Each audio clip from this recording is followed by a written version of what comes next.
மேலே வந்து ஒரு படம், அது வந்து ரங்கநாதர் பெரிய பெருமாள்னு பேர். இந்த இடத்துல ஸ்ரீனிவாசர், பத்மாவதி தாயார், எங்களுக்கெல்லாம் ஆச்சாரிய சிரேஷ்டர், ஆச்சாரிய சார்வபௌமன்னு ராமானுஜர் வழியில் வந்த ஒரு பிரசித்தமான ஆச்சாரியன் சுவாமி வேதாந்த தேசிகன்னு பேர். இப்போ பொதுவாக சொல்லுவாங்க விளக்குனா ஒரு காமாட்சி அம்மன் விளக்கு தான் இருக்கும், 2 விளக்கு இருக்கு. நமக்கு வேதம், வேதாந்தம், இதிகாச புராணங்கள் அப்படின்னு ஒரு பக்கம் இருந்தாலும் இன்னொரு பக்கம் வந்து நம்ம பெரியோர்கள் என்ன சொல்லியிருக்காங்க. ஸோ நம்ம அதில் ஒரு ஜோடி வழக்கு இல்லையே. கோவிலுக்கு இதுதான் ரூல்னா இதுதான் ரூல். ஸோ அதை நம்ம ஃபாலோ. இப்போ ஐயப்பன் சபரிமலைக்குன்னு சில ரூல்ஸ் இருக்கு, அதை கடைப்பிடிக்கணும். நான் ஏன் கடைப்பிடிக்கணும்? நான் வந்து இதுக்கு நான் பீரியட்ஸ் இருக்கும்போது தான் அந்த கோவிலுக்குள்ளே போவேன், பேட் எடுத்துன்னு போவேன். எனக்கு தெரிஞ்ச வரைக்கும் ஐத்திரேய பிராமணத்திலேயோ ஐத்திரேய உபனிஷத்துலேயோ எனக்கு எக்ஸாக்டாக ஞாபகம் இல்லை, அதில் ஒரு வரி வரும், அந்த மாதவிடாயில வரக்கூடிய பெண்ணுடைய ரத்தம் அக்னிக்கு ஒப்பானது. It is not some impure or some. அசௌச்ச காலத்தில் போகக்கூடாதுன்னு இருக்கு. அது ஆண்களுக்கும் அப்போ பொருந்தும். நீங்க உங்களுக்கு தெரியும், women knows. See, some may say எதுக்கு இந்த மாதிரி டெலிகேட் இஷ்யூஸ் டிஸ்கஸ், நீங்க கேட்டீங்க நான் சொல்றேன். நமஸ்காரம். நமஸ்காரம் சார், எப்படி இருக்கீங்க? வெரி ஃபைன், நல்லா இருக்கேன். உள்ள வாங்க. Yes sir. உள்ளே வந்த உடனே ரொம்பவே ப்ளசண்ட்டாக இருக்குது சார் வீடு. உள்ளே வந்தால் மறுபடியும் வெளியில் போகவே தோணாது அப்படிங்கிற மாதிரி அவ்வளோ அழகாக நீட்டாக வச்சுருக்கீங்க. ஸோ உள்ளே வந்தோடனே கண்ணாடி இருக்குது சார். ஸோ நாங்கள் நிறைய பேர்கிட்ட கேட்டிருக்கோம், எதுக்கு வாசலுக்கு கண்ணாடி, வாசல் முன்னாடியே நம்ம வந்து கண்ணாடி வைக்கிறோம். ஒருத்தர் அவங்களோட எக்ஸ்பீரியன்ஸ் வச்சு சொன்னாங்க. ஸோ நீங்கள் சொல்லுங்கள் சார், வாசல் கண்ணாடி. சாஸ்திர ரீதியாக பார்த்தீங்கன்னா நம்ம மனசுங்கிறதே ஒரு கண்ணாடி தான். தர்ப்பணம்னு பேர். தர்ப்பணம்னா கண்ணாடி. இன்னைக்கும் 2000 வருடங்கள் பழமை வாய்ந்த கண்ணாடி செய்யக்கூடிய ஒரு கலை கேரளால ஆரன்முளாங்கிற க்ஷேத்திரத்துல இருக்கு. அதனால இன்னைக்கும் பெருமாள் கோவில்ல எல்லாம் பார்த்தேன்னா மேல ஒரு கண்ணாடி இருக்கும், பெருமாளுடைய வடிவழகை காண்பிக்கிறதுக்கு. நம்ம மனசுங்கிறதே ஒரு கண்ணாடின்னு தான் நம்ம பெரியவாள்லாம் சொல்லுவா. ஸோ அதை ஒரு அடிப்படையா வச்சுன்னுலாம் நான் வைக்கல, பட் நீங்க கேட்டதுனால சொல்றேன், கண்ணாடிக்கு இவ்வளவு மகத்துவம் இருக்கு. நிறைய விஷயங்கள் வந்து எங்கேயுமே பார்க்காத விஷயங்கள்லாம் உங்களோட இல்லத்துல பார்க்கலான்னு தோணுது சார். ஸோ இங்கே வந்து ஒரு சேர் இருக்கு. ஸோ என்ன சேர் இது? எனக்கு வந்து இப்போ நம்ம கோவில்கள், முக்கியமாக தமிழ்நாட்டில் இருக்கக்கூடிய கோவில்கள், அது பல்லவர்கள் எழுப்பியதாக இருக்கட்டும், சோழர்கள் எழுப்பியதாக இருக்கட்டும், பாண்டியர்கள், விஜயநகர மன்னர்கள், நாயக்கர்கள், மராட்டியர்கள், தஞ்சாவூர் மராட்டியர்கள், இவர்கள் எழுப்பிய கோவிலெல்லாம் ரொம்ப ஈடுபாடு. அங்கே போகும்போது அந்த அந்த தேர், அந்த பெருமாள் கோவில் தேர், சிவன் கோவில் தேர்லாம் வரும்போது அதில் இருக்கக்கூடிய ஒரு சின்ன சின்ன விஷயங்கள், அதில் இருக்கக்கூடிய ஸ்கல்ப்சர்ஸ், அதெல்லாம் ரொம்ப ஈடுபாடு. அதனால எங்கெல்லாம் தேர் பண்ணுறாலோ அந்த கிராமங்களில் போய் எனக்கு முதல்ல சின்ன வயசில் கற்றுக் கொடுத்த பாடமே வந்து ஹயக்ரீவ ஸ்தோத்திரம்னு பேர். ஹயக்ரீவன்றா பெருமாளோட அவதாரம். ஹயமுகம், வாஜிவக்திரம்னா குதிரை முகம் இருக்கும் பெருமாளுக்கு. பரிமுகமாய் அருளிய நம் பரமன் காண்மின் அப்படின்னு திருமங்கையாழ்வாரோட பாசுரம். குதிரை ரொம்ப பிடிக்கும். எங்காவது எங்க திரும்பினா குதிரை இருக்கும். உண்மைதான் சார், நான் அதை கேட்கணும்னு நிறைய இடத்துல நான் வந்து குதிரையை பார்த்தேன். ஸோ ஹயக்ரீவர்னா எனக்கு ஆராத்திய தெய்வமா இருக்கக்கூடிய எங்க சுவாமி வேதாந்த தேசிகன்கிற ஆச்சாரியனுக்கு அனுகிரகம் பண்ணவர் ஹயக்ரீவர். அதனால நான் அந்த தேர் பண்ணவா கிட்ட சொன்னேன், எனக்கு வந்து குதிரை மூஞ்சியோட ஒரு சேர் வேணும். அதாவது நம்மளால அந்த ஆச்சாரியர்கள் அளவுக்கு ஒரு நாலேஜோ ரியலைசேஷனோ ஏற்படுறது கஷ்டம், துர்லபம்னு வச்சுக்கோங்க. அட்லீஸ்ட் அவர் ஏதோ ஆராதனை பண்ண பெருமாளையாவது இது சேரு எங்கெல்லாம் குதிரை பார்க்க முடியுமோ வச்சுடலாம். அடுத்ததான் இங்க சங்கு இருக்கு. ஸோ அதோட டீட்டெயிலா பார்க்கும் போது அவங்க யாரு, நீங்க அப்படியே அதை சொல்லிடுங்க சார். இது விஸ்வரூபம் காட்சி. அதாவது வந்து பெருமாள் வந்து பகவத்கீதையில அர்ஜுனனுக்கு நிறைய விஷயங்கள் உபதேசமா பண்ணின்னு வர்றார். அதுல வந்து அவனுக்கு சில சந்தேகங்கள் ஏற்படுறது. அப்போ பெருமாள் அதை நிவர்த்தி பண்றதுக்காக என்ன சொல்றார், நான் யாருன்னு நீ நினைச்சேன், உன்னோட கூட பழகி உன்னோட விளையாடி ஆடி பாடி ஒரே தட்டுல இப்படி இருக்கோங்கிறதுக்காக என்ன சாதாரணப்பட்டவன் நினைச்சுடாத. நான் ஏதோ என் சௌலபியம்காக இறங்கி வந்திருக்கேன் ஒரு பக்தனை தேடி, நான் யார் என்று பார் அப்படின்னு சொன்ன ஒரு விஸ்வரூப காட்சி. அது 11வது அத்தியாயத்துல விஸ்வரூப அத்தியாயம்னு பேர். பெருமாள் வந்து தன்னுடைய அந்த வடிவழகையும் அந்த அலௌகிகமான ஒரு திருஷ்யத்தையும் எப்படி இப்பெல்லாம் ஒரு ஸ்பெஷல் காகிள்ஸ் கொடுத்து பார்க்குறோமோ, இந்த எக்லிப்ஸ் போது திவ்யம் ததாமி தே சக்ஷுங்கிறார், நான் உனக்கு உயர்ந்த கண்களை கொடுக்குறேன், அந்த கண்ணை வைத்து என்னை பார்த்தா அப்படிங்கிறார். அதனால ஏற்பட்ட ஒரு விஸ்வரூபம் வச்சுக்கோங்க. அந்த சங்குங்கிறது முதல் அத்தியாயத்துல பகவத்கீதையில யார் யாரெல்லாம் எந்தெந்த சங்கு ஊதினார்னு சொல்றான். ஆனா இப்போ இன்றைய காலகட்டத்தில் தமிழகத்தில் சங்கு ஊதி விட்டார் அப்படின்னா போயிட்டார்னு அர்த்தம். ஸோ இதை எதை மாடிஃபை பண்ணி இருக்குன்னு பார்த்தா மகாபலிபுரம்ல இதை நாங்கள் பார்த்துருக்கோம். ஸோ இங்கே இருக்கிறது ஸோ உங்களோட ஐடியாலஜியில் பயங்கரமாக இருந்திருக்கும். ஏன் இதை ஸ்பெசிஃபிக்காக நீங்கள் பார்த்தீங்க? அதாவது தமிழகத்தை ஆண்ட பரம்பரைகளில் ராஜா பரம்பரைகளில் பல்லவர்கள் அப்படிங்கிறவா ரொம்ப முக்கியமானவர்கள். பெரும்பாலும் சென்னை, காஞ்சிபுரம், மாமல்லபுரம் இந்த ஒரு பிராந்தியத்தை சுற்றி அவர்களுடைய பரப்பு இருந்தது. மற்ற இடங்கள் எல்லாமும் இருந்தது. அதுல ஒரு 6, 7, 8 இந்த நூற்றாண்டுகளில் வடிக்கப்பட்ட பல கோவில்கள் தான் இன்னைக்கும் நம்ம மகாபலிபுரத்துல போய் பார்க்கணும். சென்னைக்கு அருகே இருக்கக்கூடிய இடம். அங்க ஒரு பேனல், இது ஒரு பேனல், மொனாலித்திக் பேனல்னு சொல்லுவா. ஒரு கல்லால் செதுக்கப்பட்ட, இப்ப எங்களுது இல்ல, கல்லும் இல்லை, இது வந்து அவர் பண்ணதை சொல்றேன். அடுத்து அது கமெண்ட்ல கேட்பாங்க. சோ அதனால அவர் பண்ணது கருங்கல்ல பண்ணது. அது வந்து ஒரு இட்ஸ் a wonder.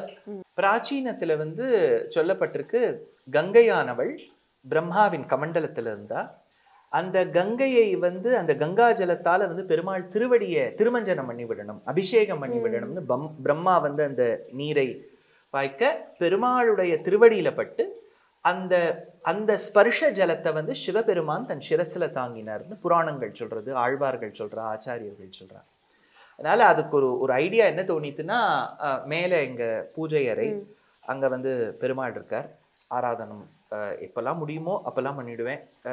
ஏன்னா நான் ஊர்ல இருக்கிறதே கঠিனம். அப்போ பெருமாள் அங்க இருக்கார். அப்போ அந்த பெருமாளுடைய திருவடியை பட்டு வரக்கூடிய கங்காஜலம் பகீரத பிரயத்தனத்தால வரும். சோ இப்ப நீங்க அங்க தண்ணி இருக்காது, இட்ஸ் கற்பனை, இது வழியா வருது. சோ அந்த ஜலமானது இங்க சிவபெருமானுடைய சிரசுல படும். சோ இது வந்து இங்க கொள்ளுப்பாட்டி பாட்டி பயன்படுத்திய உரல். சோ மாவரைக்கிறதுக்கு அதான் ஒரு கிட்டத்தட்ட வச்சுக்கோங்களேன், ஒரு 80 to 80 100 விட குறைச்சல். சோ இது வந்து நான் 1-2 தடவை தான் பார்த்திருக்கேன் இதெல்லாம் யூஸ் பண்ணி. ஏன்னா நான் பிறக்கிற காலத்திலேயே மிக்சி கிரைண்டர்லாம் வந்துருக்கு. பட் அது ஒரு டேஸ்ட், அது ஒரு நம்ம கலாச்சாரம் அப்படிங்கிறதுனால அதை அப்படியே ரீட்டைன் பண்ணியிருக்கோம். எதுவுமே இப்ப எங்க பாட்டி பயன்படுத்திய ஊர்கா ஜாடி, so எதுவுமே I believe that they have a value. I cannot tell you இது வந்து 1 million 1000 ரூபாவா, அதெல்லாம் இல்ல, ஒரு வேல்யூ இருக்கு, வேல்யூபிளான ஒரு விஷயம். சோ எனக்கு ரொம்ப இந்த மாடர்ன் ஆர்டிஃபேக்ட்ஸ்ல அவ்வளவு இன்ட்ரெஸ்ட் இல்ல, நம்ம பிராச்சீனத்துல தான் இன்ட்ரெஸ்ட். ஓகே. சோ இது பேர் என்னன்னா, தூரத்துல இருந்து பார்க்கும்போது மீன் மாதிரி இருந்தது, பட் ஆனா அது இல்ல. சோ என்ன சார்? அதாவது இப்ப நமக்கு பொதுவா தெரிஞ்ச கலைகள் அப்படின்னு பார்த்தேன்னா, ஒரு கர்நாடக சங்கீதம், பரதநாட்டியம், இதெல்லாம் ரொம்ப பிரசித்தமா சபாக்கள் எல்லாம் ஓடுறது. நீங்க டிசம்பர்லயே பார்த்தேன்னா நிறைய பேர் பண்ணுவா. பட் நம்ம கிராமப்புறங்கள்ல எல்லாம் போனோம்னா நிறைய விஷயங்கள் கலர்ஃபுல்லா ரொம்ப புராண ரீதியா இருக்கக்கூடிய விஷயங்கள்லாம் உண்டு. காஞ்சியில வாழ்ந்த மகாபெரிவா சொல்வா, கதையை கழிக்கும் களிதான் கதகளி. ஒரு கதையை சொல்ல வந்த ஒரு ஆட்டம். அந்த மாதிரி தையம்னு ஒன்று உண்டு கேரளால. அவங்க என்ன பண்ணுவாங்கன்னா, தையம் ஆடும்போது அந்த கிராம தேவதைக்கோ இல்லாட்டா அந்த தேவிக்கோ ஆடும்போது காலில் நேர்ந்துண்டு, அதாவது அந்த தேவியை வேண்டிண்டு காலோட சிலம்பு கட்டிப்பான். அந்த சிலம்பை கட்டிண்டு ஆடிட்டு அதை கோவிலுக்கே கொடுத்துருவா. அது கோவில்ல ஒரு 1000 கணக்குல சேரும். அவங்களுக்கும் இதை என்ன பண்றதுன்னு தெரியாது. ஏதோ ஒரு 5-10 சேர்ந்தா ஒரு மியூசியம்ல வைக்கலாம். கோவிலா 1000 சேர்ந்து தானே. அப்பா அவ என்ன பண்ணுவானா, ஒண்ணு இதை வந்து கன்வெர்ட் பண்ணிடுவா, அதை உருக்கி வேற ஏதாவது பொருள் ஆக்கிடுவா, இல்லாட்டா ஏலம் விடுவா. சோ அந்த மாதிரி இடத்துல போய் நான் இது வாங்கினேன். வாங்கி இது வந்து இந்த தையம் காலில் போட்டுக்கிற சிலம்பு, இப்ப நம்ம எப்படி சலங்கன்னு போட்டுக்கிறோமோ சிலம்பு இது. சோ அதுல ஒரு டிமார்க்கேட்டர் பண்ணலாம். ஸோ இது வந்து ஒரு பீகாக், அழகான ஒரு பீகாக். நான் பீகாக்கு ஒரு ஃப்ரேம் நினைச்சேன், பட் அந்த கிளாக் இருக்கு. ஸோ சொல்லுங்க சார். இதெல்லாம் தஞ்சாவூர் பெயிண்டிங் பவித்ரா. நீங்க நிறைய பாத்தீங்கன்னா எங்க வீட்டுல தஞ்சாவூர் பெயிண்டிங் உண்டு. Of course it's a beautiful art. அதுவும் அந்த சவுத் இண்டியன்ஸ்னாலே அது என்னவோ கோல்டுல ஒரு இன்ட்ரெஸ்ட். அதை எவ்வளவு அழகா அந்த ரத்னங்களை வச்சு விதவிதமா அந்த கலைகள் பண்றா. அந்த அந்த பெயிண்டிங்ஸா இருக்கட்டும் எவ்வளவு பியூட்டிஃபுல்லா இருக்கு. I've always amazed at the way they do. So இது ஒரு சும்மா கடிகாரம். I thought it was very beautiful. ஒரு ஃபாரின் கிளாக்கை விட நம்ம இண்டிக் கிளாக் டைம் ஒன்னே தான் காமிக்கும் எல்லாம். பட் ஆனா நம்ம கலையை பேஸ் பண்ணி இருக்கு இல்லையா. ஸோ அதனாலவே என் கண்ணுக்கு அது ரொம்ப யூனிக்கா தெரிஞ்சதுன்னு நினைக்கிறேன். ஓகே, இந்த மாதிரி ஒரு அழகான இந்த மாதிரி ஒரு அழகான ஒரு விஷயத்துலயுமே கிளாக் இருக்கு. நான் முதல்ல என்னது இது அப்படிதான் பார்த்தேன். So very one of the unique ப்ராடக்ட்னு நினைக்கிறேன் சார். கரெக்ட் தானே? Yeah okay. ஸோ அதிகமாக உங்களை நாங்கள் வந்து இந்த இடத்துல பார்க்கலாம் சார். இங்கே உட்காந்து நிறைய விஷயங்கள் எங்களுக்காக பகிர்ந்துப்பீங்க. அப்படியே பேக்ட்ராப் ஆனால் நாங்கள் இப்போ தான் கிளியராக பார்க்குறோம். ஸோ நரசிம்மர் இருக்காங்க. ஸோ நரசிம்மர் பற்றி நீங்கள் நிறைய விஷயங்கள் சொல்லியிருக்கீங்க. ஸோ பர்டிகுலராக இந்த ஒரு சிலையை பற்றி சொல்லுங்கள் சார். இது வந்து ஒரு ஜெனரிக் யாழி மாதிரி ஒரு ஃபிகர் தான். ஆனா இதுல வந்து சிம்மமுகம் இருக்கு. அது நம்ம அவர்கிட்ட இந்த தேர் பண்றவர்கிட்ட சொன்னோம் எனக்கு சங்கு சக்கரம் இருக்கணும், அப்பதான் அது ஏதோ ஒரு பெருமாளுடைய ஒரு ஆயுதங்களை குறிச்சு அது பெருமாளை குறிக்கும் அப்படின்னு சொல்லி அவர் கீழே ஒரு ஹிரண்யகசிபுவை போட்டு அவர் புராணத்துல அவர் கிழிச்சா மாதிரி தான் இருக்கு. ஆனா நம்ம வீட்டுக்குள்ள ஒரு பிளீசிங்கா இருக்கணும்னா நரசிம்மரை மட்டும் வச்சுட்டா we our mood depends on what we see.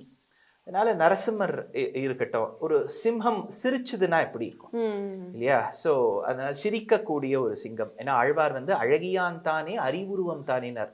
Narasimhar அழகில்லைன்னு விட்டார். அழகுன்னா அது நரசிம்மர் தானோ, வேற யாருமே கிடையாதான். அந்த அளவுக்கு அழகா இருக்கக்கூடியவர் நரசிம்மர்.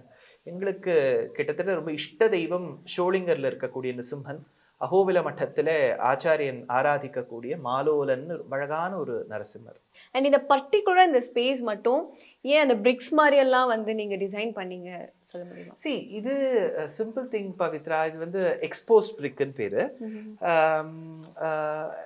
நீங்க நார்த்துக்கெல்லாம் போனீங்கன்னா நிறைய பேருக்கு வந்து அந்த எக்ஸ்போஸ் பிரிக் கான்செப்ட் ரொம்ப பிடிக்கும். எஸ்பெஷலி இதுல என்ன ஆயிடுதுன்னா சில மக்கள், பாரதிய மக்களுக்கு வீடு கட்டும்போது ஒருவேளை கொஞ்சம் பணம் இல்லை அப்படின்னா பிளாஸ்டரிங் பண்ணாமையே விட்டுருவா. சோ அது என்ன ஆயிடுதுன்னா அவங்க பிளாஸ்டரிங் பண்ணாம விட்டது அதுவே ஒரு ஸ்டைல் ஆயிடுது. ஆனா ஒரு கண்ட்ரிக்கு போனா நான் ஒன்னே ஒன்று என்ன பர்டிகுலர்னா ஒரு மாஸ்க் இருக்கணும். அதுவும் அவங்க ஃபோக்கோட மாஸ்க். அவங்க கிராமத்துல எப்படி அதை டெபிக் பண்ணுவாங்க. ஏன்னா மாஸ்க்குங்கிறது ஜென்ரலி நம்ம கோவிட் காலத்துல போட்டோமே நம்மளை மறைக்கிறதுக்கான ஒரு விஷயம். எப்படி அவங்க தன்னை மறைச்சுப்பாங்க. ஸோ இதெல்லாம் வெவ்வேறு கண்ட்ரியோட மாஸ்க். இப்போ இந்தோனேஷியா, செரியால், Bhutan, Cambodia, Kerala, Odisha, Nepal, Egypt, Kenya. So எங்கெல்லாம் நான் போறேனோ ஒரு மாஸ்க் கட்டாயமா. ஏன்னா நம்ம அந்த நாடு எடுத்துன்னு வர முடியாது. போனோங்கிற ஞாபகம் என்ன இருக்கும். சோ அத வால்ல வந்து ஒரு மாஸ்க் வால் மாதிரி வச்சுக்கலான்னு. So that's the whole concept. இது வந்து ஒரு cuckoo clock from the forests of Germany ன்னு சொல்வா. Okay. So it's a very hand done clock. ரொம்ப அங்க இருக்கக்கூடிய ஆர்டிசான்ஸ் பண்ணக்கூடியது. Super sir. ஸோ இதில் வந்து ஒரு விஷயமும் ஒவ்வொரு இடத்துல இருந்து நம்மளுக்காக டீட்டெயிலிங்காக நீங்கள் வந்து வச்சுருக்கீங்க. ஸோ இங்கே வந்து நிறைய விஷயங்கள் நான் வந்து ரொம்ப யூனிக்கான இதெல்லாம் பார்க்குறேன். அதில் ஃபஸ்ட்டே நான் வந்து பார்க்க வச்சது இந்த பூட்டு சாவி. ஸோ எங்கே சார் வாங்குனீங்க? எனக்கு எக்ஸாக்டாக ஞாபகம் இல்லை. மேபி இங்கே அம்மா கொடுத்துதான் இருக்கும். I don't remember. ஸோ அது அவலோகதீஸ்வரான்னு சொல்லிட்டு that is a form that is generally found in Theravada Buddhism. அப்புறம் இது ராசக்கிரீடைன்னு பேரு. பெருமாள் வந்து எப்படி ஒரு ஓரிரவு சரத் ராத்திரியில எப்படி கோபிகா ஸ்திரீகளோட ஆடினார். இத பிலசாபிக்கலா பாத்தீங்கன்னா ஷரீரி பாவம்னு சொல்லுவாங்க. எப்படி ஒரு உடலுக்குள்ளே ஒரு ஆன்மா இருக்கிறதோ அது போல உலகம் அனைத்திற்கும் அந்தராத்மாவா இருப்பது நாராயணன். அவருக்கு சரீரமா இருக்கக்கூடியது ஜீவாத்மாக்கள், அச்சேதனங்கள் அப்படின்னு காண்பிக்கக்கூடிய ஒரு தஞ்சாவூர் பெயிண்டிங் ராசக்கிரீடையில. ஸோ எல்லாருக்குமே வீடுன்னு ஒன்று இருந்தால் நிறைய பேருக்கு இப்போ ஆசை வரதே வந்து அதில் ஊஞ்சல் இருக்கணும். எனக்கு அது ரொம்ப ஒரு ஆசைன்னாங்க. ஸோ அதுக்கேற்ற மாதிரி இங்கேயும் ஒரு ஊஞ்சல் இருக்குது. ஸோ ரொம்ப டீட்டெயிலிங்காக யானை வச்சு இதெல்லாமே இருக்குது. அண்ட் கார்பெட் இதை பற்றில சொல்லுங்கள் சார். ஸோ இது வந்து ஊஞ்சலுக்கு ரெண்டு பக்கம் பார்த்தீங்கன்னா பில்லர்ஸ் இருக்கும். கிட்டத்தட்ட யாழி பில்லர்ஸ் தான் இதுவும். அப்புறம் வந்து இந்த ஊஞ்சலுங்கிறது எங்கள் அப்பா அம்மா கொடுத்தது, நாங்கள் வாங்கலை. So we've just maintained that. இதுக்கு மேல இருக்கக்கூடிய ஒரு hand work from the Kutch and the Rajasthan region. அங்க இருக்கக்கூடியவங்க பண்றது. கார்பெட் வந்து காஷ்மீர். So நாங்க வந்து ஒரு யாத்ராவா நான் வந்து அங்க இருக்கக்கூடிய இயற்கை காட்சிகள், அதை தவிர்த்து 7, 8, 9 நூற்றாண்டுகள்ல கட்டப்பட்ட கோவில், அவந்திபுரா செட் ஆஃப் டெம்பிள்ஸ்னு பேரு. அப்புறம் லலிதாதித்ய முக்த பீடாங்கிற ராஜா கட்டிய மார்த்தாண்ட சூர்யா டெம்பிள்னு பேரு. இதுக்கெல்லாம் ஒரு 150, 120, ஒரு 250 பீப்புள் கிட்டத்தட்ட வச்சுக்கோங்களேன். அந்த ஒரு 2022 வாக்குல கூட்டிட்டு போனோம். அப்போ என்னாச்சு, அங்க இருக்கக்கூடிய அந்த கைட்ஸ் அவங்க இவங்கெல்லாம் இருந்தாங்க. ஸோ பஸ்ல நான் வந்து லெக்சர்ஸ்லாம் கொடுப்பேன் ராமாயணத்தை பத்தி. அவங்க முஸ்லிம்ஸா இருந்தாலும் இதை கேட்டுட்டு ஒருத்தர் வந்து என்கிட்ட பஸ்லயே கைட் கூடவே உட்கார்ந்து ராமாயணத்துல எனக்கு டவுட் எல்லாம் இருக்கு நிறைய கேட்பார். தோ தே மே ஃபாலோ டிஃப்ரெண்ட் ரிலிஜன், நிறைய விஷயம் தெரிஞ்சுக்கணும். ஏன்னா நான் சின்ன வயசுல வந்து ராமாயணம் பார்த்துருக்கேன், சீரியல் இதெல்லாம் சொல்லும்போது.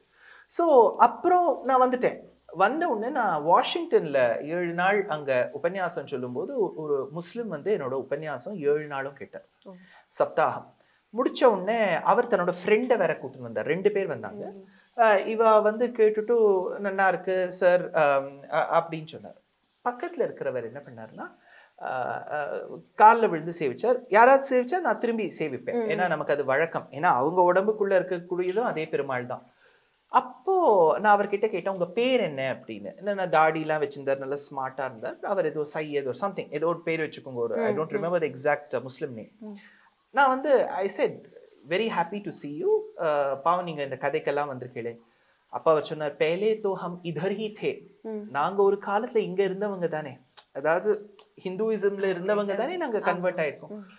ஸோ அவர் வந்து நிறைய உபன்யாசங்கள்லாம் கேட்டு அவரோட ஃப்ரெண்டு யாரோ ஒரு காஷ்மீரிக்கு சொல்லி, அந்த காஷ்மீரி வந்து sir we have some nice கார்பெட்ஸ்னார். So he sent me the photo, I bought this one. So அவர்கிட்ட இது நான் வாங்கினேன். அவர் கையால் பண்ண கார்பெட் இது, கையால் பண்ண. So hand knit.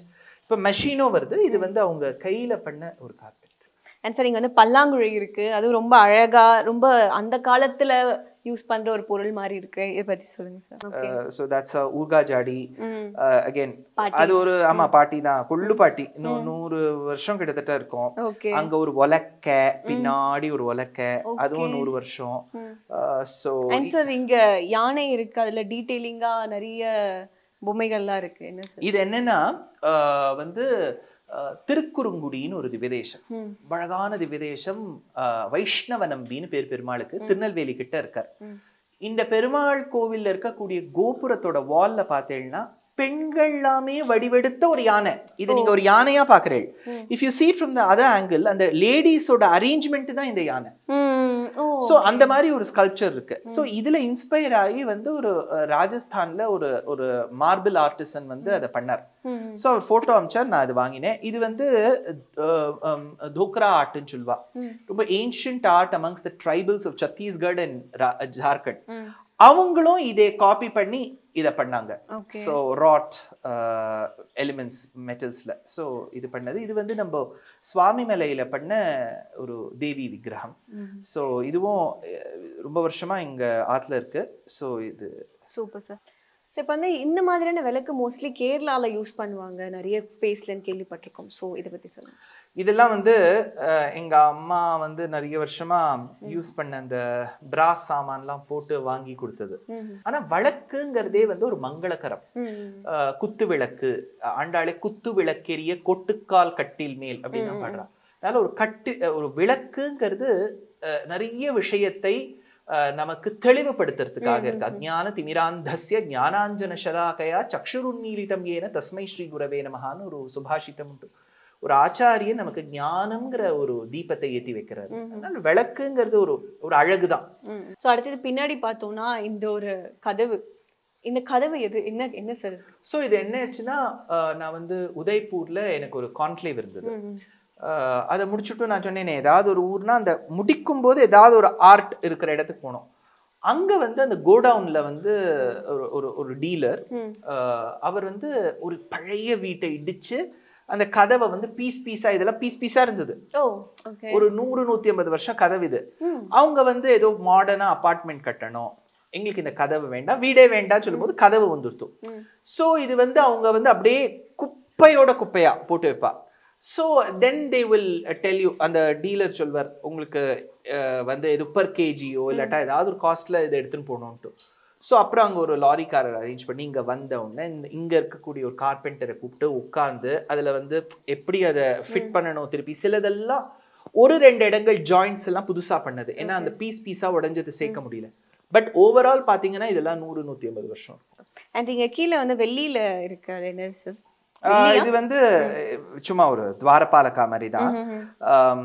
ஹவு இப்போ ஒரு கோவிலுக்கு போனோம்னா அதுவும் இந்த நாத் துவார் புஷ்டி சம்பிரதாயம்னு பேரு. இந்த பர்டிகுலர் ரேஞ்ச் ராஜஸ்தான்ல வல்லபாச்சாரியர்னு ஒரு ஆச்சாரியர். அவங்களோட ஆர்ட் வந்து ரொம்ப பியூட்டிஃபுல்லா இருக்கும்.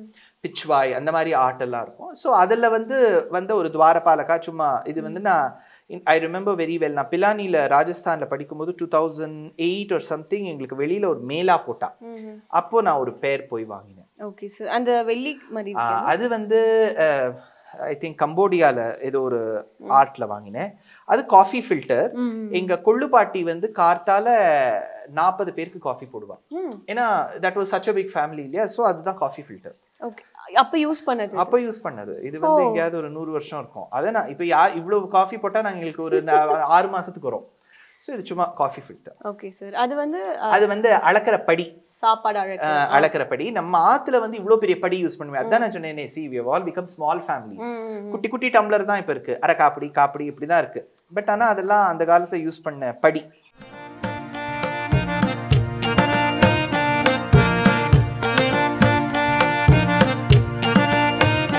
ரொம்ப மன நிம்மதி தரக்கூடிய ஒரு இடம் பூஜை அறை. ஸோ ரொம்ப ப்ளசன்டபுளாக இருக்குது சார். ஸோ அப்படியே சொல்லிடுங்க. இங்கே மேலே வந்து ஒரு படம், அது வந்து ரங்கநாதர் பெரிய பெருமாள்னு பேர். இந்த இடத்துல ஸ்ரீனிவாசர் பத்மாவதி தாயார். இங்கே வந்து யோக நிருசிம்ஹன் அமிர்தபலவல்லி தாயார் ஷோலிங்கர். இது எங்கள் குலதெய்வம் உப்பிலியப்பன்னு பேர். தன்னொப்பார் இல்லப்பன்னு இருக்கக்கூடிய உயர்ந்த க்ஷேத்திரம் கும்பகோணத்துக்கிட்ட இருக்கு. ஆழ்வார் கொண்டாடின ரொம்ப உயர்ந்த திவ்யதேசம். பெருமாளுக்கு அங்கே அந்த அழகுக்கு மிஞ்சி யாரும் இல்லை, அவ்வளோ உப்பிலியப்பன். இங்கே வரதராஜன் பெருமான். அப்புறம் கீழே வந்து குருவாயூரப்பன். இந்த இடத்துல வந்து எங்களுக்கெல்லாம் ஆச்சாரிய சிரேஷ்டர் ஆச்சாரிய சார்வபௌமன்னு ராமானுஜர் வழியில வந்த ஒரு பிரசித்தமான ஆச்சாரியன் சுவாமி வேதாந்த தேசிகன்னு பேர். இது பெருமாள் மண்டபம், கோவில் ஆழ்வார். அங்கே வந்து பாம்பு பெட்டின்னு பேர், அதில் வந்து பெருமாள். அப்புறம் வந்து படியில் வந்து தாயார் இருப்போம். அப்புறம் அங்கே வந்து கண்டைனா மணின்னு அர்த்தம். அதில் வந்து ஒரு பக்கம் கீழே தேசிகன் எழுதியிருப்பார், மேலே நிருசிம்ஹன், லக்ஷ்மி நிருசிம்ஹன். கங்காஜலம். அப்புறம் இது வந்து இங்கே வந்து தொட்டில் இருக்கக்கூடிய கிருஷ்ணர், பாஷ்யக்காரர் ராமானுஜர். அப்புறம் பொதுவாக ஆராதனத்துக்கு யூஸ் பண்ணுற கண்டை, சங்கு சக்கர வழக்கு. அப்புறம் அங்கே இருக்கக்கூடியது ஒரு சின்ன அஷ்டலக்ஷ்மி சொம்பு. அப்புறம் தாயார் அங்கே இருக்கா. இப்போ அர்ச்சனை பண்ணணும்னா அங்கே இருக்கக்கூடிய தாயார் மகாலட்சுமி. 2 வழக்கு இருக்கு. ஸோ இதுதான் நம்ம சன்னதி. ஓகே, ரொம்ப அழகாக இருக்கு சார். இப்போ பொதுவாக சொல்லுவாங்க விளக்குனா ஒரு காமாட்சி அம்மன் விளக்கு தான் இருக்கும், 2 விளக்கு இருக்கு. அது அது ஒரு ஆற்றுல ஏற்றுறது. அதான் நான் சொல்றேன், சிலது வந்து பரம்பரையில் மாறும். பொதுவாக நிறைய வீடுகளில் ஒத்த விளக்கு ஏற்றுறதுங்கிறது வழக்கம். ஒரு முகம் ஒரு வழக்கு. சில பேர் ஆற்றுல 2 விளக்கு ஏற்றுறது ஒரு வழக்கம் உண்டு. அது அவரவர்கள் இதில் வந்து ரொம்ப நம்ம நுட்பமாக பார்க்காம அவங்க குடும்பத்தில் என்ன பெரியவங்க சொல்லியிருக்காங்களோ அதில் வருதும் ஒரு பரம்பரை. ஸோ நமக்கு வேதம், வேதாந்தம், இதிகாச புராணங்கள் அப்படின்னு ஒரு பக்கம் இருந்தாலும் இன்னொரு பக்கம் வந்து நம்ம பெரியோர்கள் என்ன சொல்லியிருக்காளோ. ஸோ நம்ம ஆற்றுல ஒரு ஜோடி விளக்கு ஏற்றுறது வழக்கம். ஸோ உங்ககிட்ட உங்கள் குலதெய்வம் பற்றி சொல்லுங்கள் சார். ஏன்னா அது வந்து கும்பகோணத்துக்கிட்ட இருக்கக்கூடிய க்ஷேத்திரம், ரொம்ப பிரசித்தமான க்ஷேத்திரம். 108 திவ்யதேசங்களில் ஒன்றும். சோழ நாட்டு திவ்யதேசம் திருவெண்ணகர் அப்படின்னு பேர். விண்ணகர், வியோமபுரி, அதாவது ஸ்வர்க்கத்தை பரமபதத்தை ஒத்திருக்கக்கூடிய திவ்யதேசம். பெருமாள் வந்து பூமாதேவியை மணக்க வேண்டும் என்பதற்காக மார்க்கண்டேய மகரிஷி கிட்ட பிரார்த்தித்து பூமா என்கின்ற பெண்ணை மணந்த க்ஷேத்திரம். அவருக்கு ஒப்பு கிடையாது, மேட்சே கிடையாது. ஒப்பில்லா அப்பன், அதே சமயத்துல உப்பு இல்லா அப்பன். ஏன்னா அந்த க்ஷேத்திரத்துல பிரசாதத்துல உப்பு சேர்க்க மாட்டான். ஏன்னா அப்பா வந்து பெண்ணை கொடுக்கும்போது சொன்னாரு, என் பொண்ணுக்கு வந்து எவ்வளவு உப்பு சேர்க்கணுங்கிறது கூட தெரியாது அப்படின்னு. அதுக்கு என்ன நான் உப்பில்லாமே இருந்துட்டு போறேன்னு பெருமாள். அதனால உப்பில்லா அப்பன், ஒப்பில்லா அப்பன், ரொம்ப சத்தியான க்ஷேத்திரம் உப்பிலியப்பன். ரொம்ப அழகாக சொன்னீங்க சார். இப்போ வந்து எல்லாருடைய வாழ்க்கையில் வந்து கடவுள் நிகழ்த்திய ஒரு நிகழ்ச்சினே சொல்லுவாங்க. என்னோட வாழ்க்கையில் இந்த ஒரு விஷயம் நடந்தால் இதுக்கு பின்னாடி கண்டிப்பாக என்னோட கடவுள் இருக்காங்கன்னு நினைப்பாங்க. ஸோ அந்த மாதிரி உங்களோட வாழ்க்கையில் நீங்கள் எக்ஸ்பீரியன்ஸ் பண்ண ஒரு விஷயம்? நான் இது நிறைய தடவை சொல்லியிருக்கேன். பட் ஒரு மிராக்கிள் அப்படிங்கிறத விட பகவான் நம்ம ஆசையை பூர்த்தி பண்ணி வைப்பார். நான் பாம்பேயில் இருக்கும்போது 2010-11 வாக்கில் ராமாயணத்தை பற்றி ஏதோ எழுதினேன், ரிசர்ச் பண்ணியிருந்தேன். அப்போ எனக்கு ராம்சரித் மானஸ்னு துளசிதாசர் எழுதின கிரந்தம் என்கிட்ட இல்லை அப்போ. ஆனால் அதுலேருந்து எனக்கு அர்ஜென்ட்டாக ஏதோ ஒன்று ரெஃபரன்ஸ் எடுக்கணும் இல்லை. அப்போது ராத்திரி 11 மணி நான் வந்து பெருமாள் கிட்ட நினச்சேன், ஐயோ இது என்னது அந்த புக் இல்லாமல் இருக்கே, அது அந்த சமயத்தில் நமக்கு வேணுமே அப்படின்னு.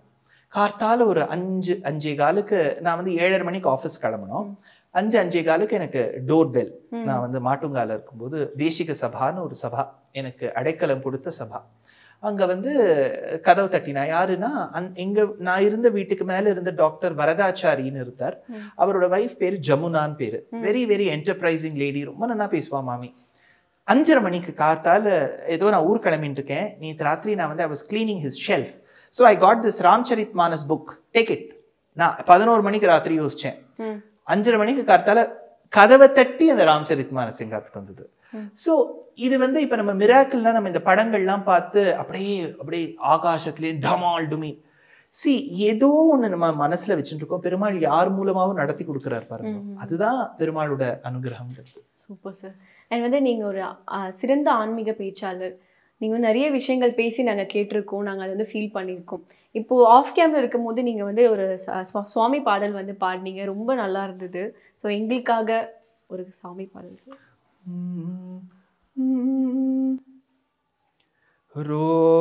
रोमांचमने घन कंचुकमु राम भक्तुडनु मुद्रबिल्लयु रामनाममने वरखड्ग मिविराजिल्लु नय्य त्यागराजु नीके बंटु रीति कोलु வீயவைய ராமா பண்டு ரீதி கோலு.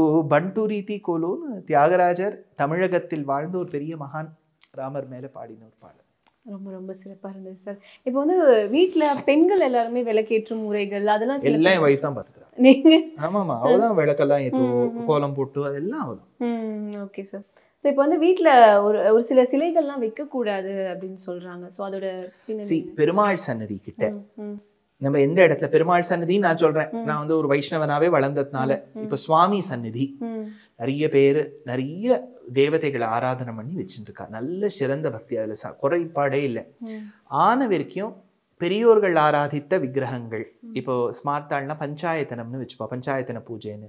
வைஷ்ணவான்னா சாலகிராமம், அதோட வச்சுக்கிறது. ஏன்னா சந்நிதிக்குள்ள எவ்வளோக்கு எவ்வளோ கம்மியா வச்சுக்கிறோமோ அதை உங்களுக்கு அடுத்த ஜெனரேஷனுக்கு பாஸ் பண்றது ஈஸி. இப்போ நான் வெளியில எல்லாம் இந்த ஆர்டிஃபேக்ட் வச்சிருக்கேன். எனக்கு ஒரு பொண்ணு இருக்கா, நாளைக்கு இப்போ அந்த கதவை நான் போட்டு விடுறேன், யார் கேட்க போறா, போடட்டும். these are all things which இப்போ வால் பிளேட் வச்சிருக்கேன், அப்பா எனக்கு வால் பிளேட்டே பிடிக்கல, போட்டா அந்த ஆர்டிசனோட ஹார்ட் ஒர்க்குன்னு ஒன்று இருக்கு, அது யார் கைக்கோ போறது போட்டுடுறான். ஆனா பெருமாள் விக்கிரகங்களை போடுறது நல்லதில்லை. ஏன்னா இப்ப எல்லாரும் அப்பா அம்மா போயிட்டான்னா சொத்து எடுத்துன்னு போயிடுவா, பெருமாள் விக்கிரகத்தை யார் எடுத்துன்னு போவா? ஸோ அதனால வந்து டீக்ளட்டர் பண்ணி வச்சுக்கிறது பெட்டர். அதுல உங்க பெரியோர்கள் இப்ப நான் இந்த விக்கிரகத்தை வச்சுக்கலாம்னு சொன்னான்னு வச்சுக்கோங்க, நான் இப்ப சொல்றேன் இந்த விக்கிரகம் வச்சுக்கலாம், உடனே 10,000 கமெண்ட் வரும், ஏன் அந்த விக்கிரகத்தை வேண்டான்னு சொல்லிட்டார். நான் என்ன சொல்றேன், உங்க பெரியோர்கள் எதை ஆராதனை பண்ணி வந்திருக்காரோ இன்னும் ரொம்ப ஆட் பண்ணாம அதை சிரேஷ்டமா பாதுகாத்துன்னு போறோம். Okay sir. ஸோ இப்போ நிறைய பேருக்கு வந்து பூஜை அறை செப்பரேட்டா ஒன்று இல்லைனாலுமே அவங்களோட கிச்சன் ஸ்பேஸ்லேயே கொஞ்சம் சின்னதாக ஜம்முன்னு வச்சுக்கலாம். ஸோ பூஜை அறைன்னு தனியா இருக்கணுங்கிறதெல்லாம் இல்லை. நான் தான் சொன்னேனே, பெருமாள் வந்து ஒரு சின்ன மஞ்சப்பிடியில கூட இருப்பார். அவருக்கு அவரோட அனுகிரகங்கிறது அது வேற லெவல். அவர் வந்து இந்த இடத்துல தான் இருப்பேன், நான் வந்து 7 ஸ்டார் ஹோட்டல்ல 8th ஃப்ளோர்ல தான் இருப்பேன்லாம் சொல்ல மாட்டார் அவர். அவர் வந்து அந்த ஏழையின் அந்த ஒரு சின்ன குந்துமணியில கூட இருப்பார். ஸோ அதை நீங்க ஒழுங்கா கிளீனா வச்சுக்கோங்க. என்னோட பாயிண்ட் எப்பவுமே நான் உபன்யாசத்துலயும் சொல்லுவேன், ஜென்ரலி உபன்யாசத்துல இந்த டாபிக்லாம் வராது, நான் டிஸ்கஸ் பண்ணுவேன். குப்பையை போடாதீங்கோ, ஏன்னா அது பூமி மாதா, எச்ச துப்பாதீங்கோ. ஸோ இதெல்லாம் வந்து கிளென்லினஸ் இஸ் எக்ஸ்ட்ரீம்லி இம்பார்ட்டன்ட். அது நம்ம சிவிக் சென்ஸுங்கிறது இந்தியாவில் ரொம்ப ஜீரோ. அப்படியே கோவிலுக்கு போயிட்டு வந்து மாலையை தூக்கி போடுறது, அப்படியே விபூதியை கொடுத்தா அந்த இடத்துலயே சவுத்துல தொடவுறது, அப்புறம் வந்து பொங்கலை சாப்பிட்டா அங்கே வாட் ஆர் வி டூயிங்? நம்ம கோவில் இல்லையா, நம்ம நாடு இல்லையா? கிளீனா நம்ம வீட்டை எப்படி வச்சுக்கிறோமோ அப்படிதானே நாட்டை வச்சுக்கணும். அவ்வளோ ஆஸ் சிம்பிள் அஸ் தட். இப்போ பூஜை அறையில இந்த கடவுள் இருந்தா போதும், அதுதான் இதெல்லாம் நான் சொல்லவே மாட்டேன். ஏன் தெரியுமோ, ஏன்னா இப்ப நான் ஏதோ ஒரு தெய்வத்தை சொல்றேன்னு வச்சுக்கோ, அப்ப இந்த தெய்வம் வேண்டாமா கூடாதான்னு கேட்பான். ஸோ இது வந்து ஹிந்து மதத்துல ஒரு பரமாத்மாவை எவ்வளவோ ரூபங்கள்ல நாமங்கள்ல சொல்லி ஆராதனை பண்றது வழக்கம்தான். இப்ப வைஷ்ணவர்களாக இருக்கக்கூடியவர்கள் பெரும்பாலும் பெருமாள் தாயாரை மட்டும் வச்சுப்பா. இப்போ ஒரு பாஷ்ய ராமானுஜர், தேசிகன், இந்த மாதிரி ஒரு வழக்கம் உண்டு. ஸ்மார்த்தர்கள் பெருமாளையும் வச்சுப்பா, சிவபெருமானையும் வச்சுப்பா, நிறைய ஸ்மார்த்தர்கள். ஸோ அதனால அவரவர்கள் இஷ்டம் இதுல எல்லாம். ஆனா எதை வச்சுக்கிறதோ குறைச்சலா வச்சுக்கோங்க. முருகனை வச்சுன்னா முருகனை மட்டும் வச்சுக்கோங்க, ஒரே அதை மந்திரவாதி குகையா மாத்திராதீங்க. ஏன்னா எளிய மக்களுக்குலாம் நிறைய பொருட்கள் அவங்களால அஃபோர்ட் பண்ண முடியாதுல்ல. ஸோ அது வேண்டவே வேண்டாம். ஒரு சின்ன ஒரு படம் உங்களுக்கு முருகன் ரொம்ப பிடிச்சிருக்கு, முருகனோட படம் போறோம், உங்களுக்கு சின்ன ஒரு தாயார் மகாலட்சுமி போட்டோ போறோம், அதை கிளீனா தொடச்சு பூ வச்சு ஒரு சின்ன விளக்கேத்தி பண்ண முடியுமே, எவ்வளவு மங்களகரமா அந்த இடம் இருக்கும். எதையுமே நீட்டா வச்சுக்கோங்க, ரொம்ப ஜாஸ்தி சேர்க்காதீங்க அப்படிங்கிறது என்னோட மறுபடியும் அந்த பாயிண்ட்டுக்கே வர பாருங்க. டீக்ளட்டர் கிளீனா வச்சுக்கணும். Okay okay sir. ஸோ நீங்க ரொம்ப நாளா போகணும்னு நினைச்ச ஒரு ஸ்தலம், கோயில், ஒரு இடம்? பெருமாள் என்ன எல்லா ஸ்தலத்துக்கும் கூப்பிட்டு இருக்காரு.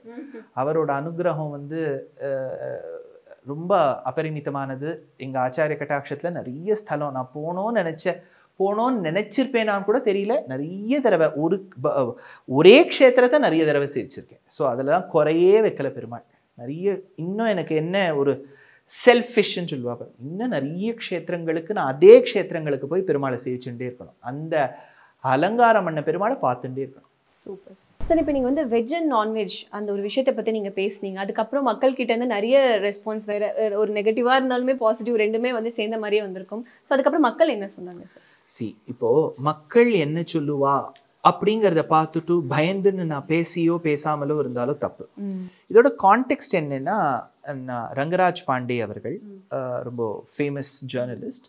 அவர் நிறைய கேள்விகள் கேட்டு நான் பதில் சொல்ற மாதிரி கேள்விகள் அவரது ஒழுங்கா இருக்கும். நான் சொல்ற பதில் எக்ஸாக்டா அதுதான் அவர் வேணுங்கிற பதிலா இல்லாட்டா அதுதான் கரெக்டான பதிலாங்கிறதுல ஏதோ எனக்கு தெரிஞ்சது நான் சொல்லின்னு வந்தேன். 2020 பண்ணின்னு வந்தோம். அதுல எதேச்சியா அவர் கேட்டார், ராமர் வந்து மாம்சம் சாப்பிட்டாரா இல்லாட்டா வந்து மாம்சம் சாப்பிடுவது, அது ஒரு ஜென்ரல் கேள்வியை. இப்போ அவரும் மாம்சம் சாப்பிட மாட்டார், நானும் சாப்பிட மாட்டேன். பட் ஆனால் மக்களுக்கு இருக்கக்கூடிய சில ஐயங்கள், சில கேள்வியை கேட்கும்போது நான் சொன்னேன், இல்லை பிராச்சீனத்துல மக்கள்லாம் பிராமணர்கள் கூட ஒரு காலத்துல சாப்பிட்டுருக்கலாம்.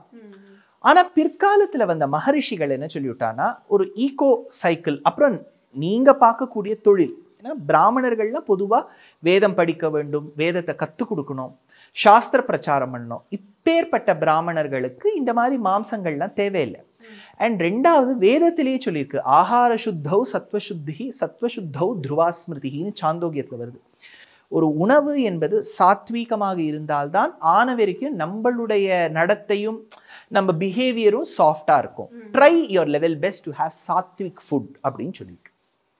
மனுவும் தர்மசாஸ்திரத்தில் என்ன சொல்லியிருக்கார், இதை பாருப்பா, மாம்சம் சாப்பிட்றவங்க இருக்காங்க, ஆனா தவிர்த்தால் பெட்டர் உனக்கு. ஸோ எந்த இடத்துலையுமே நீ சாப்பிட்டா உன்னை நான் இப்படி ஏற்றுவேன் அப்படி ஏற்றுவேன், சாப்பிட்றவங்க மட்டம் சாப்பிடாதவங்க வசதி, அப்படிலாம் நம்ம தர்மத்தில் சொல்லப்படலை. ஸோ அவர் கேட்ட கேள்விக்கு நான் சொன்னது இதுதான். இதில் என்ன எடுத்து, இப்போ வந்து மாம்சம் சாப்பிட்றவங்க பார்த்தியா, அந்த ஐயரே சொல்லிட்டாரு சாப்பிட்டா தப்பு இல்லை, சாப்பிடாதவங்க நீங்க எதுக்கு போய் சாப்பிட்டா ஓகேன்னு சொன்னீங்க அப்படின்னு கேட்குறவாளும் இருக்கா. நான் சொல்லி யாரும் சாப்பிடவும் போறதில்லை, நான் சொல்லி யாரும் நிறுத்தவும் போறதில்லை. கேள்வி சாப்பிட்டாங்களா, அந்த காலத்துல சாப்பிட்டாங்க, அதனால அவங்க நல்லவங்க கெட்டவங்க சொல்ல முடியுமா? சொல்ல முடியாது. தவிர்ப்பது பெட்டரா? பெஸ்ட். பெட்டர் கூட இல்லை, பெஸ்ட். இப்போ நான்வெஜ் சாப்பிட்றவங்க கூட பவித்ரா, இப்போ நீங்கள் எனக்கு பெரும்பாலும் யோசிச்சிங்கன்னா உங்கள் ஃப்ரெண்ட்ஸ் சர்க்கிள் தினம் நான்வெஜ் சாப்பிட முடியாது, அஃபோர்டும் பண்ண முடியாது, இட்ஸ் நாட் ஈஸி. அவங்களும் என்ன பண்ணுவாங்க, நான்வெஜ் சாப்பிடக்கூடிய நான் பிராமின்ஸ் என்னோட கதைக்கு வரவங்க, அவங்க கூட சொல்லுவாங்க, சுவாமி நான் வந்து இந்த நாளில் சாப்பிட மாட்டேன், இந்த நட்சத்திரங்களில் சாப்பிட மாட்டேன், மாலைய பட்சத்தில் சாப்பிட மாட்டேன். ஸோ எல்லாருக்குமே ஒரு ரூல்ஸ்ன்னு இருக்கு.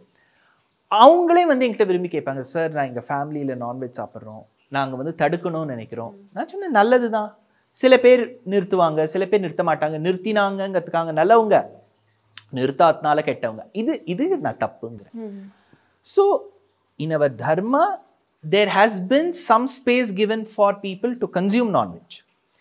But if you avoid that, will you get benefits? Best benefits கிடைக்கும், அதுல டவுட்டே இல்லை. இது வந்து இவ்வளவுதான் நான் சொன்னது. ஸோ இதுல வந்து அவங்க அப்போஸ் பண்றவா ரெண்டு பக்கமே இருப்பா. இந்த ஐயர் என்ன நமக்கு சொல்றது, நீ யார் எனக்கு சொல்றதுக்கு, நீ என்ன பெரிய பார்த்த சாரதியா, இது இந்த மாதிரி கமெண்ட்ஸ்லாமும் வரும். டைரக்டா எனக்கு வராது, ஏதாவது வீடியோக்கு வரும். இப்போ தினம் நம்ம ஒரு வீடியோ ரிலீஸ் பண்ணியிருந்தோம்னா எல்லா கமெண்ட்டையும் உட்காந்து செக் பண்ணிட்டு இருக்க முடியாது. ஸோ எழுதுறவங்க எழுதுட்டோம். It's a social media world Pavitra. இதுல வந்து யாருடைய வாயையும் ஃபிங்கர்ஸையும் நம்மளால தடுக்க முடியாது. நம்ம ஆன வரைக்கும் we are true to our conscious. I am just telling you what is there in the book. That's all. அதுக்கப்புறம் வந்து அவங்க சாப்பிட்றவங்க நிறுத்துறாங்களா, இல்லாட்டா நான் கேட்ட உடனே சொல்லிட்டார் இவர் நாளையிலேருந்து சாப்பிடாதவர் வந்து உட்காந்து சாப்பிட போறாரா, இதெல்லாம் அவங்க இஷ்டம். வி ஷுட் லீவ் இட்டுங்கிற நான். கேள்வின்னு ஒன்று இருந்தால் அதுக்கு பதில்னு ஒன்று இருக்கு. நீங்க எதிர்பார்க்குற பதில் தான் வேணும்னா நான் என்ன பண்றது இல்லையா? இது என்ன பெப்சி உமா அந்த காலத்து உங்கள் சாய்ஸ்னு நடத்தினா உங்கள் சாய்ஸ்க்கு ஏற்ற மாதிரியா நான் பதில் சொல்ல முடியும்? Okay, correct sir. அண்ட் வந்து இப்போ நிறைய பேருக்கு பொதுவாக எப்படின்னா, இப்போ நம்ம கோவிலுக்கு போகிறோம்னா நான்வெஜ் சாப்பிடக்கூடாது, மாதவிடாயின் போது கோவிலுக்கெல்லாம் போகக்கூடாது அப்படின்றாங்க. இது எந்த அளவுக்கு உண்மை சார்? ஏன்னா சில பேர்கிட்ட கேட்கும் போது இதெல்லாம் நம்ம வந்து கடைப்பிடிக்கணும்னு அவசியம் இல்லை அப்படின்னு சொல்கிறாங்க. இப்போ நம்ம கோவில்கள் அப்படின்னா எல்லாரும் வந்து ரொம்ப ஈஸியாக கம்பேர் பண்ணுறது என்னென்னா, பாருங்க தர்காவில் எப்படி பண்ணுறாங்க, சர்ச்சில் எப்படி பண்ணுறாங்க. வெஸ்டர்ன் ரிலிஜன்ஸ்க்கு இது பார்க்கக்கூடிய முஸ்லிம்ஸ், கிறிஸ்டின்ஸ் யாராக இருந்தாலும் இது ஒரு ஜென்ரல் அண்டர்ஸ்டாண்டிங்ஸ். வெஸ்டர்ன் ரிலிஜன்ஸ்ல பிளேசஸ் ஆஃப் வர்ஷிப் அப்படின்னு பேரு. இந்த இடத்துல போய் தொழுகை நடத்த வேண்டும், எல்லாரும் ஒன்னா சேர்ந்து தொழுகை நடத்துங்கள், எல்லாரும் ஒன்னா சேர்ந்து ஜபியுங்கள். இதுதான் வெஸ்டர்ன் சிவிலைசேஷன். இந்தியன் சிவிலைசேஷன் அப்படி இல்லை. நம்ம வேதிக் சிவிலைசேஷன்னா அங்க அந்த தெய்வத்தை நம்ம வர வைக்கிறோம். எல்லா இடத்துலயும் தெய்வம் இருக்கு, இங்க கூட தெய்வம் இருக்கு. அதை பார்க்கக்கூடிய சாமர்த்தியம் நம்ம கண்ணில் இல்லை. அப்போ அவரை மாதிரியே ஒரு பிம்பம் பண்ணி அந்த பிம்பத்துக்குள்ள பகவானே நீங்க வா. அப்போ அந்த கோவிலுங்கிறது அந்த தேவதையோட வீடா போயிடுறது. சரி, அது அவரோட சொத்து, உலகமே அவரோட சொத்துங்கிறது ஒரு பக்கம் இருக்கட்டும். இப்போ ஒரு திருவண்ணாமலைன்னா அது சிவன், அது அருணாச்சலேஸ்வரரோட இடம். திருப்பதினா அது திருப்பதி பெருமாளோட சொத்து. அப்படி இருக்கும்போது ஆகமம்னு ஒன்று இருக்கு. நமக்கு சனாதன தர்மத்துல ஆகமம்னு இருக்கு. வைஷ்ணவ ஆகமம், சைவ ஆகமம், இந்த மாதிரி ஆகமங்கள் இருக்கு. ஆகம ரீதியா இப்ப அந்த தேவதைக்கு இதுதான் பிரசாதமா வைக்கணும்னா அதை தான் வைக்கணும். இப்போ கருடன் பொதுவா என்ன சாப்பிடுவோம்? கருடன்னா என்ன? ஈகிள். சரி, பெருமாளோட வாகனம், பெருமாள் அது மேலதான் உட்காந்து. ஈகிள் என்ன சாப்பிடும்? ஈகிள் நான்வெஜ் தான் சாப்பிடும். மீன், அது மாதிரி மீன், ஸ்னேக் இதெல்லாம் சாப்பிடும். இப்ப கோவில்லையும் கருடன் ஒரு சன்னதி இருக்கும், பெருமாள் எதிர்க்க. இப்ப நம்ம அவருக்கு உட்காந்து பாம்பு அங்க வைக்க முடியும்? ஸோ இப்போ நம்ம அந்த ஆகம ரீதியாக நம்ம பெரியோர்கள் வந்து கார்த்தால தத்தியோனம் வைக்கணும், தயிர் சாதம் வைக்கணும்னா அந்த கருடன் தத்தியோனம் தான் சாட்டாகணும். நீங்கள் உடனே லாஜிக்கலாக போய் கருடன் வந்து தத்தியோனம் சாப்பிடுவாரா, பாம்பில் சாப்பிடுவார்னா பாம்பை கொண்டு வச்சா யாருமே கோவிலுக்கே போக மாட்டான். ஸோ இந்த கம்பேரிசன் தட் கருடன் பாம்பு சாப்பிடுவார், ஏன் கோவிலில் தத்தியோனம் வைக்கிறீங்கன்னா அது ஆகமத்துக்கு உட்பட்ட கோவில். அப்போ ஆகமத்துக்கு உட்பட்ட கோவில்கள்ல இதெல்லாம் ரூல்ஸ். உங்களுக்கு பிடிக்கலாம் பிடிக்காம இருக்கலாம் அந்த ரூல்ஸ், அது உங்க இஷ்டம். ஆனா அந்த ரூல்ஸை நம்ம ஃபாலோ பண்ணணும். இப்போ கேரளா கோவில போனோம்னா ஆண்கள் சட்டை கட்டணும், ரூல். கீழே வேஷ்டி கட்டணும், ரூல். இப்போ நான் ஏன் வேஷ்டி கட்டணும், இது இந்திய நாடாச்சே, வராதே. இந்த இடத்துக்கு இதுதான் ரூல், அவ்வளவுதான். இப்போ ஃப்ளைட் டேக் ஆஃப் ஆகும்போது ஃபோன் ஆஃப் பண்ணி வைங்கிறாங்க. இப்போ ஏன் நான் பண்ணி வைக்கக்கூடாது? இறங்கு. ஸோ இந்த ரூல்ஸ் இப்போ பீரியட்ஸ்லயோ இதுலயோ தவிர்ப்பது பெட்டர். நீங்க வந்து பெருமாளையும் நினைச்சுட்டு இருக்கலாம் மனசுல, அது என்ன அந்த 3 நாளுக்குள்ளதான் போகணுங்கிறது இல்லையே. கோவிலுக்கு இதுதான் ரூல்னா இதுதான் ரூல். ஸோ அதை நம்ம ஃபாலோ. இப்போ ஐயப்பன் சபரிமலைக்குன்னு சில ரூல்ஸ் இருக்கு, அதை கடைப்பிடிக்கணும். நான் ஏன் கடைப்பிடிக்கணும்? நான் வந்து இதுக்கு நான் பீரியட்ஸ் இருக்கும்போது தான் அந்த கோவிலுக்குள்ள போவேன், பேட் எடுத்துன்னு போவேன். என்னது இதெல்லாம்? See, we should learn to respect இல்லையா? அந்த இடத்துக்குன்னு சில ரூல்ஸ் இருக்கு. அந்த ஒரு ரூல்ஸ் எதனால வந்து சார்? ஏன்னா இப்போ வந்து ஒரு பெண்கள் தான் நம்ம வீட்டோட மகாலட்சுமின்னு சொல்றாங்க. ஆனா அந்த மாதவிடாயின் போது அவங்க போகக்கூடாதுன்னு சொல்றப்போ அந்த பெண்களுக்கு அந்த ஒரு மனவலி, அதோட பேக் ஸ்டோரி என்ன? See, பேக் ஸ்டோரி சயின்டிஃபிக்கா பாத்தீங்கன்னா it is during those 2+ or 3 days generally occurring every month that the woman has a lot of blood going out, menstrual blood ன்னு பேரு. எனக்கு தெரிஞ்ச வரைக்கும் ஐத்திரேய பிராமணத்திலேயோ ஐத்திரேய உபனிஷத்துலேயோ எனக்கு எக்ஸாக்டா ஞாபகம் இல்லை, அதில் ஒரு வரி வரும், அந்த மாதவிடாயில வரக்கூடிய பெண்ணுடைய ரத்தம் அக்னிக்கு ஒப்பானது. It is not some impure or something. அப்போ அந்த பெண் அவ்வளோ பிளட்டை லூஸ் பண்றான், அது வீக்னஸ் வந்துடும், கிராம்ப்ஸ் இருக்கும், அது it is a distressful period. சி எனக்கு தெரியாது, பட் ஆனால் நான் இதெல்லாம் கேட்டு படிச்சதுல நான் சொல்லிட்டு இருக்கேன். அப்போ at that point in time the women especially அந்த காலத்துலலாம் பேட்ஸ் எல்லாம் இல்லை Pavithra. It was not an easy life for women to just go out. இப்போ women are working எல்லாம், ஸோ இப்போ பேட்ஸ் எல்லாம் வந்துடுது. பட் ஆனாலுமே நம்ம சாஸ்திரங்கள்ல, நான் ஹிந்து சாஸ்திரங்கள்ல மட்டும் இல்லை, கிறிஸ்டியானிட்டிலையும் சரி, ஜுடாயிசம்லையும் சரி, இஸ்லாம்லையும் சரி, அந்தந்த வரிகள் வரும். அந்த மாதவிடாய் காலத்துல பெண்களுக்கு, நான் இப்போ சனாதன தர்மத்திலையும் பேசுறேன், ஹிந்து மதிப்பு கொடுக்க வேண்டும். திரௌபதியை வந்து வஸ்திராபகரணம் பண்ணும்போது அவ மாதவிடாய் காலத்துல தான் இருந்தா. ஏகவஸ்திரா ரஜஸ்வலான்னு பேர் அவளுக்கு.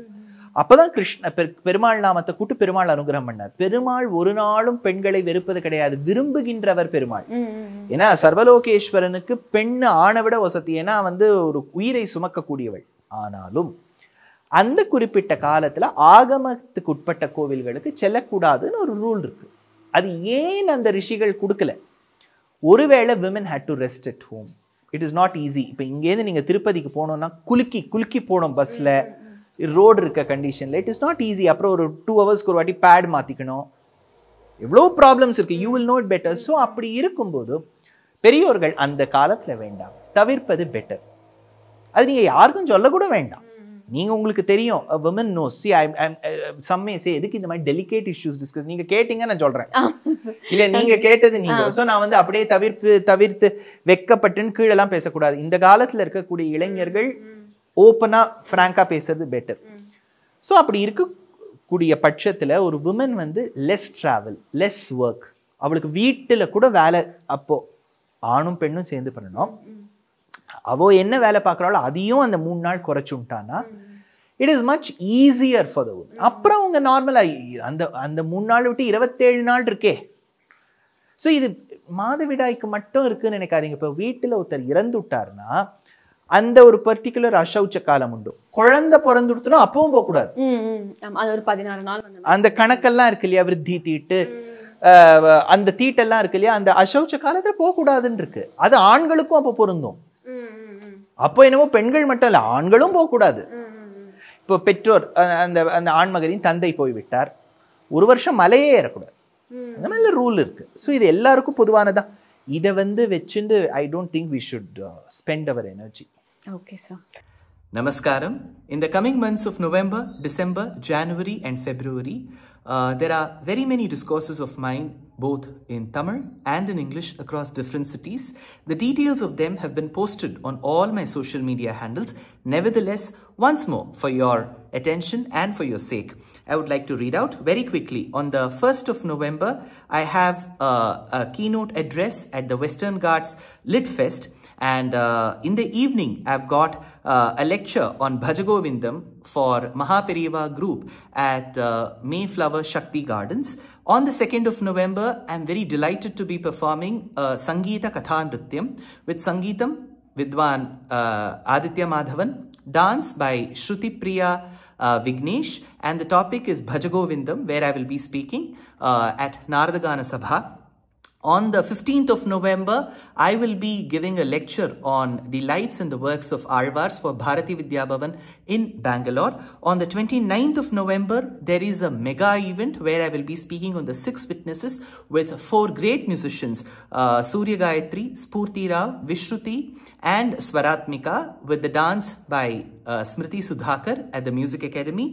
30th of November, I will be speaking on Guru Guhananda in English, the contributions made by Mudduswami Dikshita at the Bengaluru Gayana Samaja.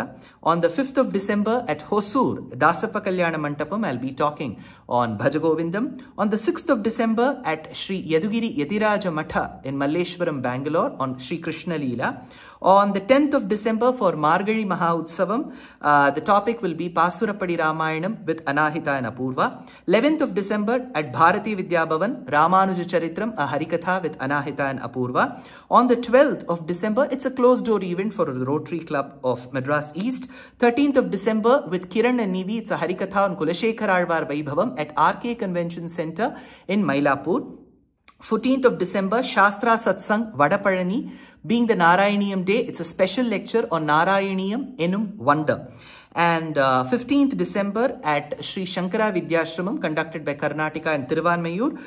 It will be a Harikatha with Anahita and Apurva on Attigiri Varadar Vandar. And 16th of December at Bharatiya Vidya Bhavan for Kartik Fine Arts, it is Harikatha on Annamaya Charitram with Swaratmika. 17th of December at Shastra Satsang again, Vedanta Deshika Charitram Harikatha with Rangan Brothers from Melbourne. On the 18th of December at Bharat Kalachar, it's a Harikatha on Periyalvarum, Andalum with Rangan Brothers yet again at TP Road. 19th of December in the morning, Ramanuja Millennium Auditorium for Charsur Arts. We will be doing a Harikatha with Anahita and Apurva on Rama Bhaktiyum Vibhaktiyum. Followed by that, on the 19th of December at Karnataka Sangha School for Anusham Arts Academy, it will be a Harikatha on Ramanatakam of Arunachala Kavi with Swaratmika. And on the 20th of December in the morning for Parthasarathi Swami Sabha at Vidya Bharati Kalyana Mantapam, it will be a Upanyasam on Shatpadiyum, Saptapadiyum. And 20th of December evening, Naradagana Sabha, it is a beautiful Harikatha on Nari Shakti, Stri Shakti with Anahita and Apurva. 21st of December in the morning for Sharanalayam, Mahaperiyava Sharanalayam in Nanganallur, there will be a lecture on Shatpadiyum and Saptapadiyum. In the afternoon, it is an interview at the Tamil Virtual Academy Auditorium at Koturpuram on the Alvars. And then on 21st of December evening at Shoringanallur at Umadri Mahal, it will be a topic called Kamban Yenum Ramabhaktan. The same topic, Kamban Yenum Ramabhaktan, I will be speaking on the 22nd of December at Tirunelveli for Nellai Sangeeta Sabha. 23rd of December at Shivakasi for Vairam Meera Convention Center. On the 24th of December for Setupati School in Madurai, the same topic. And on the 30th of December, tentatively I am to speak on the importance of Nutyattu Divyadesham on the Vaikuntha Ekadashi Eve for PGP Auditorium in Singapore. On the 31st of December, it is for Tamil Isai Mandram in Georgetown. I will be speaking on Tiruppugadil Ramayanam. And coming to the month of January, on the 17th of Jan, I will be speaking on Narayaniyam in Wonder for Shanmukhananda in Mumbai. On the 18th of December, it is our grand production called Agre Pashyami at the very same premises. On 1st of February, I am to participate and speak at the Jain University Summit in Kochi. And 13th of February, it will be a special lecture for Shivaratri for Odakattur Mat, which will be organized by Ramakrishna Bhajana Sabha. On the 22nd of February, for the first time, I am going to be a part of Mayuram Bhajanotsavam in the very, very famous and very close to heart Mayavaram. So that is the program for now. I know it's too many programs. All this has been put in the form of poster. Please do participate wherever you can. Namaskaram.